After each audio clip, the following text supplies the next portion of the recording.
बिस्मिल्लाहिर्रहमानिर्रहीम। बच्चों, इस लेक्चर में हम पढ़ेंगे पार्शियल ऑर्डरिंग क्या होती है, total order and well ordered sets क्या होते हैं विद सम एग्जांपल्स। आपकी बुक पे आते हैं। यहाँ पे हमारे पास बुक है और इसका सेक्शन 9.6 पार्शियल ऑर्डरिंग। और इसके अंदर जो फर्स्ट डेफिनेशन हमारे पास है वो है कि रिलेशन और on a set is called partial ordering और partial order if it is reflexive, antisymmetric and transitive. तो एक रिलेशन और उसको हम पार्शियल ऑर्डरिंग रिलेशन उस वक्त बोलेंगे जब हमारे पास जब वो रिफ्लेक्सिव होगा, एंटीसिमेट्रिक होगा और ट्रांजिटिव होगा। रिफ्लेक्सिव के बारे में हम पढ़ चुके हैं। रिफ्लेक्सिव क्या होता है, रिफ्लेक्सिव के बारे में पढ़ चुके हैं। अब हम देखते हैं एंटीसिमेट्रिक क्या होता है। एंटीसिमेट्रिक रिलेशन कौन सा होता है? Antisymmetric relation. तो एंटीसिमेट्रिक रिलेशन वो होता है कि अगर for all A, B, C belonging to S, if S is a non-empty set। हमने S को एक नॉन एम्प्टी सेट ले लिया और उसमें तीन एलिमेंट है हमारे पास A, B एंड C। तो ये दो एलिमेंट के ऊपर भी बल्कि हो जाएगा, ये तो ट्रांजिटिव नहीं है, इसके अंदर तो दो एलिमेंट ही चाहिए होंगे। For all A and B belonging to S, if A is related to B and B is related to A, then A is equal to B। यानी अगर हमारे पास रिलेशन है और उस रिलेशन के अंदर A रिलेटेड टू B भी मौजूद है और B रिलेटेड टू A भी है उसके अंदर, तो फिर वो इसके अलावा कोई चांस नहीं है कि वो दोनों इक्वल होंगे। जैसे लेस और इक्वल टू का जो रिलेशन है। अब अगर हम कहें कि कोई नंबर है हमारे पास, कोई दो नंबर है हमारे पास, एक हम कह देते हैं C है और एक D है, और कहते हैं कि C इज़ लेस और इक्वल टू D, और साथ में हम ये भी कह देते हैं कि एंड D इज़ लेस और इक्वल टू C, कि C जो है वो छोटा है या बराबर है D के, एंड D छोटा है या बराबर है C के। अब अगर हम यहाँ से C को छोटा मान लेंगे D से, तो फिर तो D छोटा या बराबर नहीं हो सकता C से। तो इसका मतलब ये दोनों बातें उस वक्त ट्रू हो सकती हैं जब ये दोनों इक्वल हो। तो इसका मतलब है लेस और इक्वल टू का जो रिलेशन है ये एक एंटीसिमेट्रिक रिलेशन है, क्योंकि इसके अंदर ये प्रॉपर्टी सेटिस्फाई करे। यानी यहाँ से हम कह सकते हैं कि C is equal to D। इसी तरह इंक्लूडिंग का जो रिलेशन है कि अगर आपके पास बीइंग अ सबसेट, अगर हमारे पास A सबसेट है B का एंड B सबसेट है A का, तो यहाँ से हम कह सकते हैं कि A is equal to B है। इसके अलावा कोई चांस नहीं हो सकता। तो ये इंक्लूडिंग का जो रिलेशन है ये भी एक एंटी सिमेट्रिक रिलेशन है। लेकिन यहाँ पे डिफरेंस है सिमेट्रिक रिलेशन में और एंटी सिमेट्रिक। सिमेट्रिक रिलेशन ये था कि अगर if A is related to B then B is related to A होना चाहिए। यानी अगर आपके पास A जो है वो कोई एलिमेंट, दो एलिमेंट है हमारे पास, एक A और एक B, और A B से रिलेट कर रहा है, तो उसी रिलेशन के अंदर B भी A से रिलेट करना चाहिए। लेकिन एंटीसिमेट्रिक रिलेशन ये है कि हमारे पास ये दोनों चीज़ें मौजूद हैं। A is related to B भी है, B is related to A भी है, और उसके बाद अगर ऐसा मौजूद हो, ऐसा उसके अंदर रिलेशन के अंदर हो रहा हो, देन हमें कहना चाहिए, देन हमारे पास ये बात आनी चाहिए कि A is equal to B है। इसके अलावा कोई चांस ना हो, तो देन हम कहते हैं कि हमारे पास जो रिलेशन है वो एक एंटी सिमेट्रिक रिलेशन है।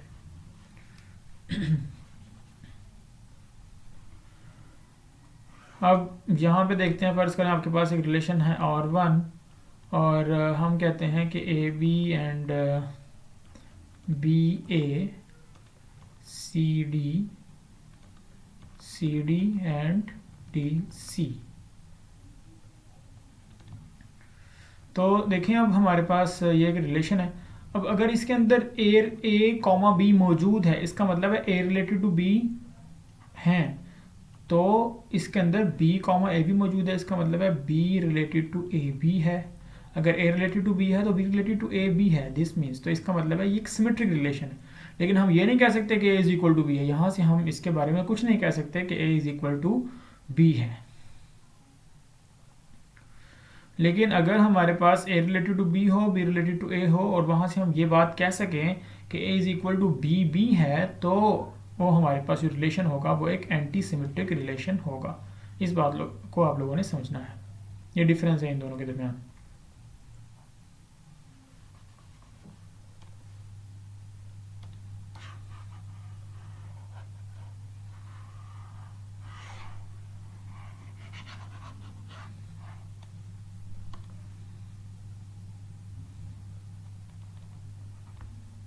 तो हमने कहा था कि एस एक नॉन एम्प्टी सेट है, ये हो गया एंटी सिमेट्रिक। उसके बाद ट्रांजिटिविटी को हम पहले भी देख चुके हैं। ट्रांजिटिव रिलेशन कौन सा होता है? ट्रांजिटिव रिलेशन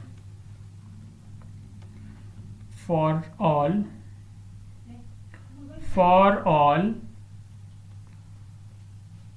यहां से हम कहते हैं for all A B and C belonging to S, if A is related to B and B is related to C, then A related to C भी होना चाहिए।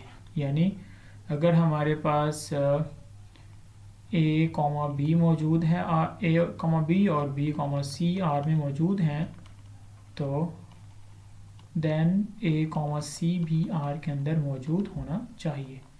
जैसे लेस देन का रिलेशन है, तो अगर 2 इज़ लेस देन 4 है, 4 is less than 6 है, तो यहाँ से हम कह सकते हैं कि 2 इज़ लेस देन 6 है। तो जो लेस देन का रिलेशन है उसके अंदर ये जो लेस देन का रिलेशन है वो एक ट्रांजिटिव रिलेशन है। ये बात हमें समझनी चाहिए। तो एक ऐसा रिलेशन जो रिफ्लेक्सिव हो, एंटी सिमेट्रिक हो और ट्रांजिटिव हो, तीनों प्रॉपर्टीज उसके अंदर सेटिस्फाई हो रही हो, तो उस रिलेशन को हम बोलते हैं पार्शियल ऑर्डरिंग।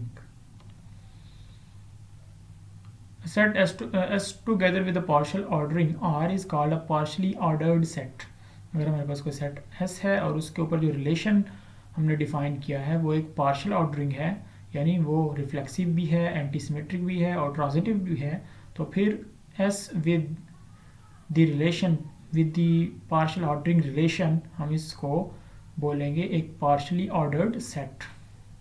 अब इसकी एग्जांपल यहाँ पे उन्होंने ली है, शो डैट ग्रेटर देन और इक्वल जो रिलेशन है is a partial ordering on the set of integers.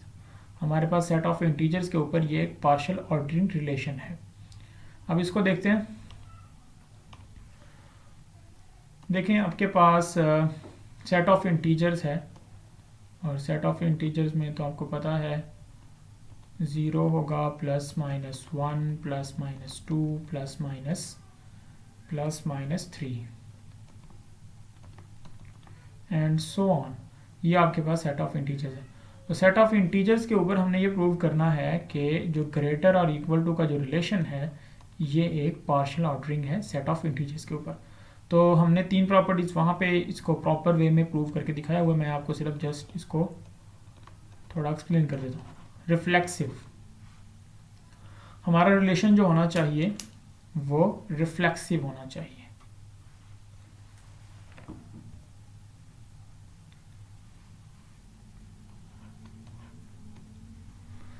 तो देखें जितने भी इसके अंदर जितने भी नंबर्स होंगे हम कह सकते हैं कि for all A belonging to integers. आप कोई भी इंटीजर ले लें उसके बारे में हम ये कह सकते हैं कि ए इज़ ग्रेटर और इक्वल टू ए। क्यों? क्योंकि हर नंबर अपने से बड़ा तो नहीं होता लेकिन इक्वल तो होता है, और ये जो लेस और इक्वल का रिलेशन होता है इसका मतलब है कि वो लेस हो या इक्वल हो, इन दोनों में से एक बात भी होगी तब भी ये रिलेशन ट्रू हो जाएगा। तो लेस और इक्वल है, यहाँ पे लेस एंड इक्वल नहीं है। तो लेस तो नहीं है हमारे पास, हर नंबर अपने से लेस तो नहीं है लेकिन अपने इक्वल तो है। तो जितने भी इंटीजर्स हैं उनके बारे में हम ये कह सकते हैं कि a is greater equal to a। जैसे आप -1 ले लें तो -1 इज ग्रेटर इक्वल टू -1, तो -1 के इक्वल है, इसलिए हम हर उस नंबर के बारे में जो इक्वल है उसके बारे में ये बात कह सकते हैं। और ये भी कह सकते हैं कि 5 इज ग्रेटर इक्वल टू 2, क्योंकि 5 ग्रेटर तो है, अगरचे इक्वल नहीं है लेकिन ग्रेटर तो है। तो अगर इनमें से एक बात पूरी होगी तो हम ये रिलेशन वहाँ पे डेवलप कर सकते हैं और इसके बारे में कह सकते हैं। उसके बाद हमारे पास यहाँ पे हमने प्रूव करना है कि हमारा जो रिलेशन है वो एंटी सिमेट्रिक होना चाहिए था। तो एंटी सिमेट्रिक के बारे में देखते हैं। हम यहाँ पे कोई भी 2 इंटीजर ले लें, हम कहते हैं for all A B belonging to integers. अगर कोई भी दो इंटीजर ले लें और वो दो इंटीजर इस तरह के हैं सच दैट या if a is greater or equal to b and b is greater or equal to a, अगर a बड़ा है या बराबर है b के एंड b बड़ा है बराबर है a के, तो यहाँ से हम कह सकते हैं कि a इक्वल है b के। यहाँ से हम ये बात कह सकते हैं। आप इसके लिए कोई दो नंबर लेके देख लें। आप फर्ज करें कहते हैं कि अगर ये दोनों प्रॉपर्टी सेटिस्फाई होंगी तो फिर ये ज़रूर होगा। आप कोई दो नंबर लेते हैं जैसे 2 और 3। अब देखिए हम कह सकते हैं कि 2 इज़ ग्रेटर और equal to 3, 2 is not greater और इक्वल टू 3। ना तो ये बड़ा है और ना ये बराबर है, लेकिन 3 जो है वो ग्रेटर और इक्वल टू 2 है। तो अगर ये दोनों बातें पूरी होती तो फिर हमारे पास 2 इज़ इक्वल टू 3 होना, 2 इज़ इक्वल टू 3 होता, लेकिन ये 2 इज़ इक्वल टू 3 नहीं है। अब 5 और 5 दो हम सेम नंबर लिख लेते हैं, तो अब 5 इज़ ग्रेटर और इक्वल टू 5 और इस 5 को भी हम ग्रेटर और इक्वल टू 5 लिख सकते हैं। तो यहाँ से ये बात है कि 5 इज इक्वल टू 5 होगा तो फिर ये दोनों बातें पूरी हो रही होंगी। तो इसका मतलब है जो ग्रेटर और इक्वल टू का रिलेशन है वो एक एंटी सिमेट्रिक रिलेशन है।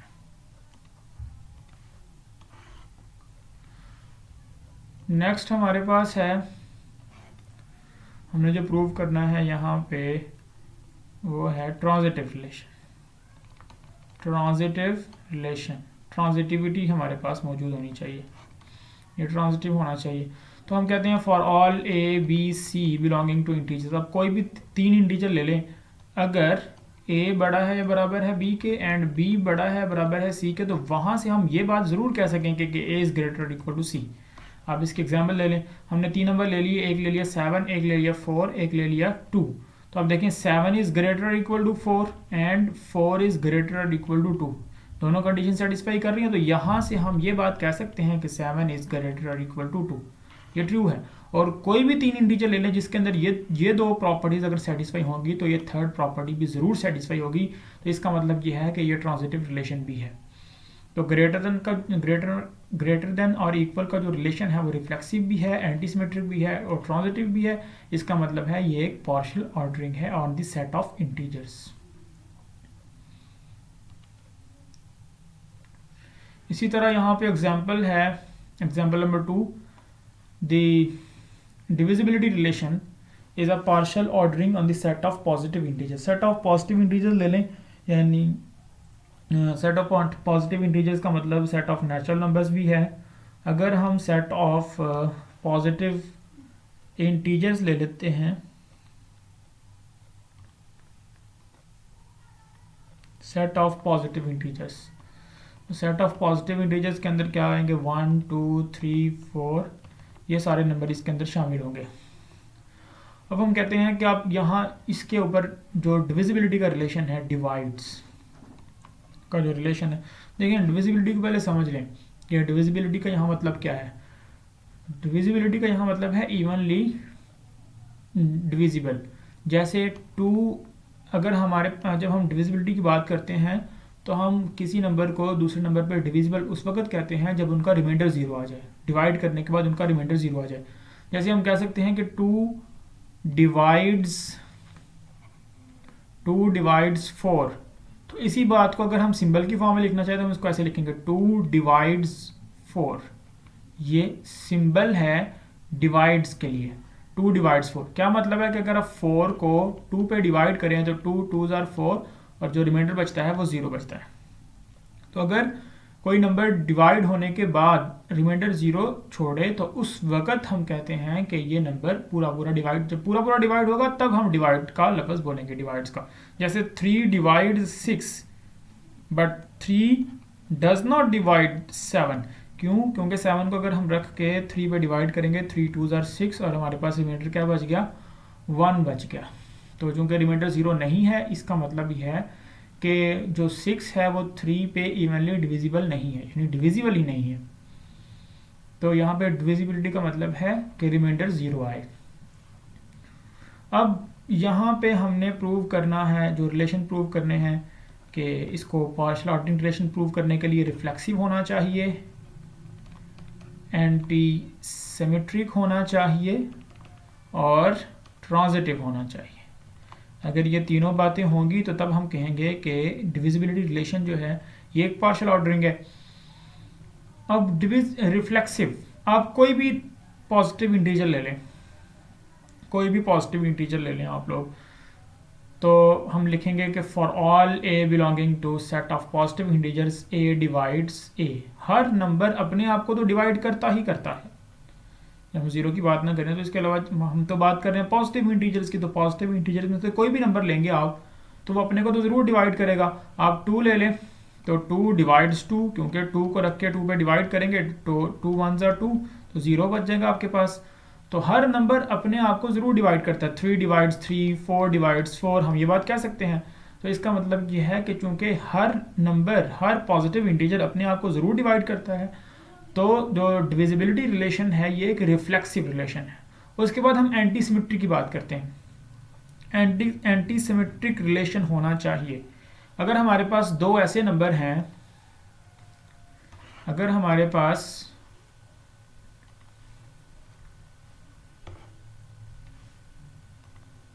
दो पॉजिटिव इंटीजर्स हैं,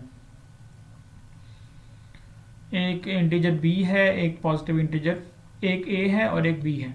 अब अगर a डिवाइड करता है b को एंड b डिवाइड करता है a को, तो इसका मतलब ये है कि a is equal to b, यानी a is equal to b होना उसी वक्त पॉसिबल है जब a भी b को डिवाइड करे, b भी a को, दोनों अगर हमारे पास पॉसिबिलिटीज, ये जो हमारे पास प्रॉपर्टीज हैं a divides b and b divides a, ये उसी वक्त हो सकती हैं जब ये दोनों इक्वल होंगे।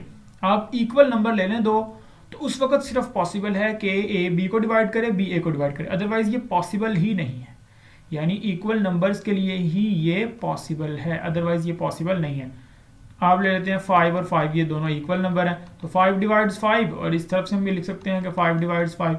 लेकिन अगर आप दो डिफरेंट नंबर लेंगे तो फिर हमारे पास ये दोनों प्रॉपर्टीज जो हैं वो सेटिस्फाई नहीं होंगी। 5 और 10 ले लें, अब 5 तो डिवाइड करता है 10 को, 5 divides 10, but 10 does not divide 5, तो ये इक्वल नंबर भी नहीं है। तो जो इक्वल नंबर होंगे उनके अंदर ये प्रॉपर्टी सेटिस्फाई हो रही है फॉर ऑल पॉजिटिव इंटीजर्स। तो हम यहाँ से कह सकते हैं कि for all A B belonging to set of positive integers, हम कोई भी दो पॉजिटिव इंटीजर ले लें, तो if a divides b and b divides a, it means a is equal to b। तो इसके अंदर ये प्रॉपर्टी जो एंटी सिमेट्री की प्रॉपर्टी ये भी पूरी हो रही है। फिर ट्रांजिटिविटी की बात कर लेते हैं।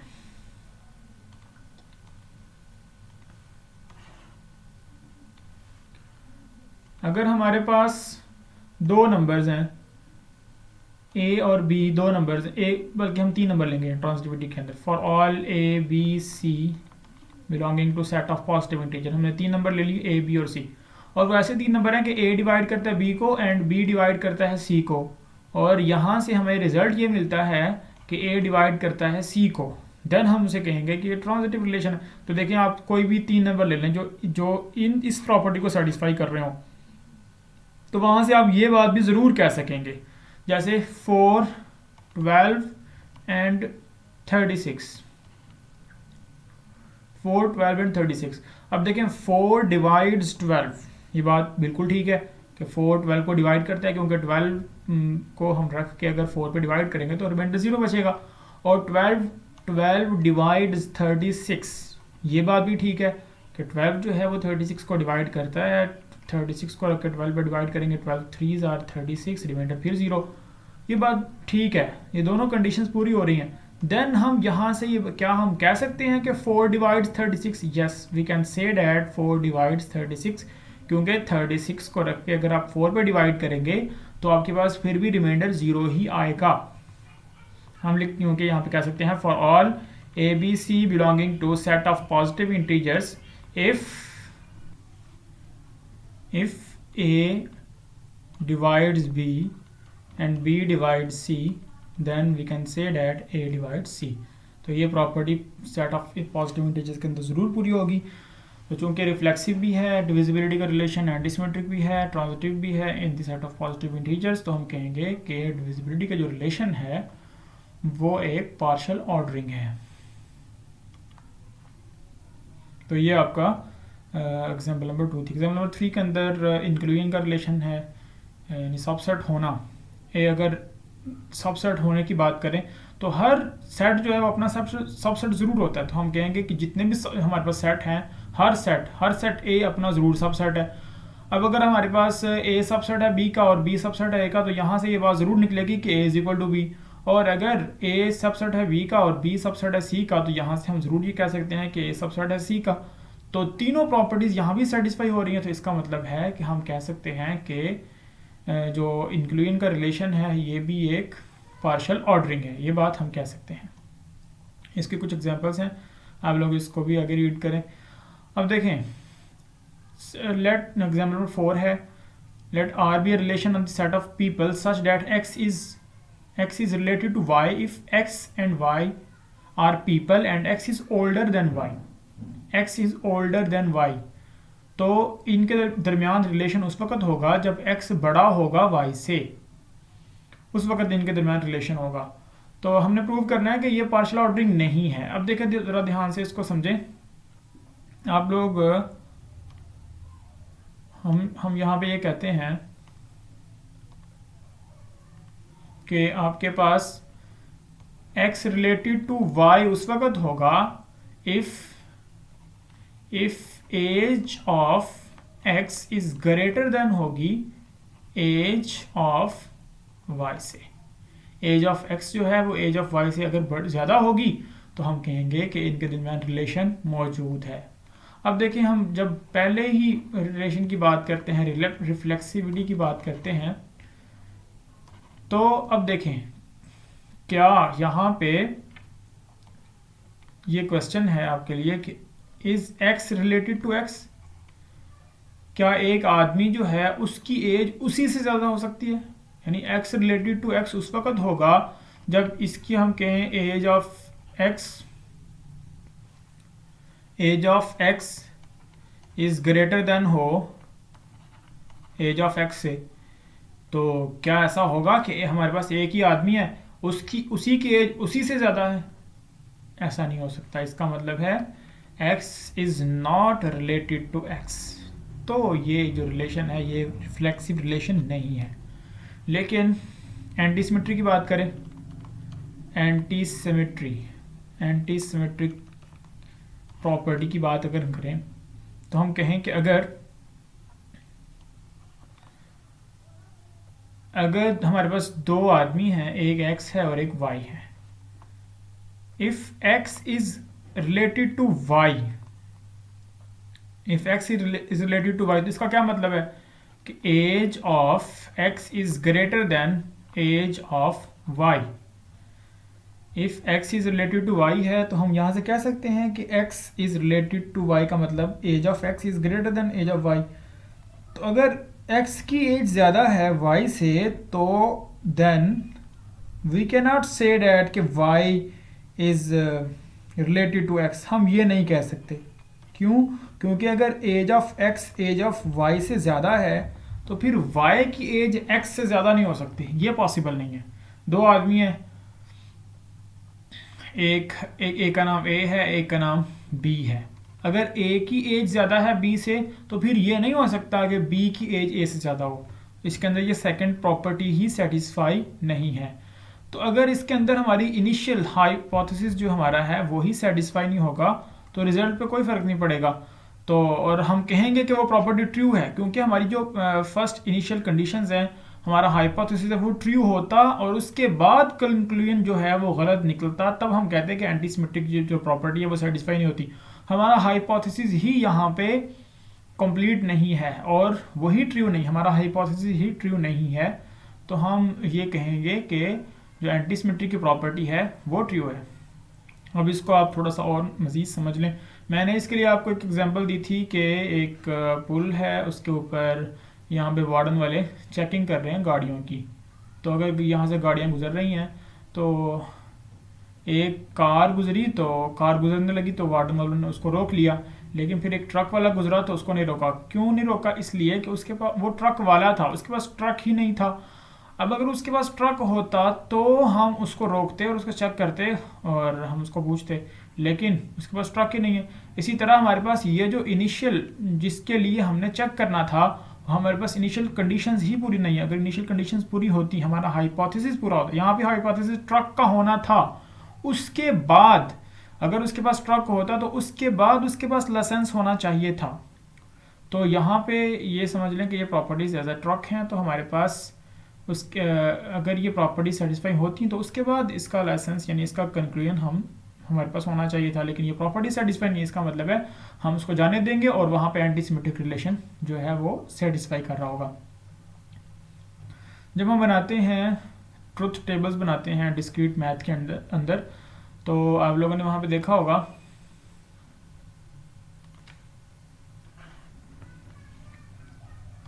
कि इम्प्लीकेशंस के अंदर जब हम बात करते हैं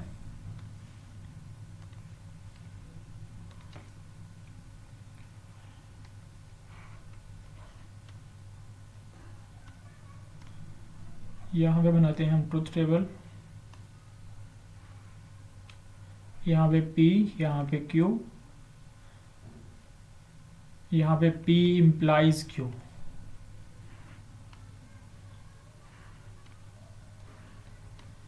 और इसको हम कैसे लिखते थे, true true, false false and true false true false.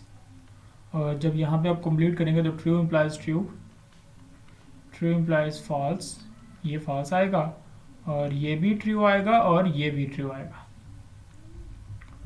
अब मैं आपको ये प्रॉपर्टी सेटिस्फाई क्यों मैं कह रहा हूँ कि यहाँ पे इस रिलेशन जो आर रिलेशन था इसके अंदर जो एंटी सिमेट्री की प्रॉपर्टी ये सेटिस्फाइड है, ये सेटिस्फाई होती है। अब इसकी मैं जवाब देने लगा हूँ आपको। हम कहते हैं कि अगर P ट्रू है देन Q ट्रू है तो P इम्प्लाइज Q ट्रू होगा। यहाँ भी तो यही है कि इसके इनके जो प्रॉपर्टीज में हम जिन इन प्रॉपर्टीज को सेटिस्फाई कर रहे होते हैं तो एक हमारे पास हाइपोथेसिस होता है और एक कंक्लूजन होता है। तो हाइपोथेसिस इम्प्लाई करता है कंक्लूजन को, हाइपोथेसिस जो है हाइपोथेसिस इम्प्लाई करता है कंक्लूजन को। तो इसको हम बोल लेते हैं ये हमारा हाइपोथेसिस है और ये हमारे पास कंक्लूजन है।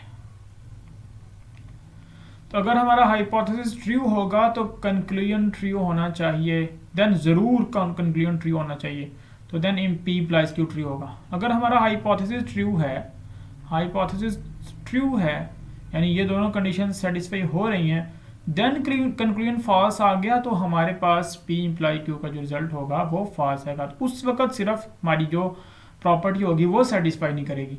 लेकिन अगर हमारा हाइपोथेसिस ही फॉल्स है तो कंक्लूजन पे फिर उसको कोई फर्क नहीं पड़ता। आप अपना हाइपोथेसिस ठीक रखें, उसके बाद कंक्लूजन को देखा जाएगा। अगर हाइपोथेसिस फॉल्स है तो कंक्लूजन ट्रू है या फॉल्स है, हमारा रिजल्ट जो है वो ट्रू ही रहेगा। हाइपोथेसिस, अगर मेरी ध्यान से बात सुने दोबारा, अगर हाइपोथेसिस फॉल्स है तो कंक्लूजन चाहे ट्रू हो या फॉल्स हो हमारे रिजल्ट पे कोई फर्क नहीं पड़ता, वो ट्रू ही रहेगा।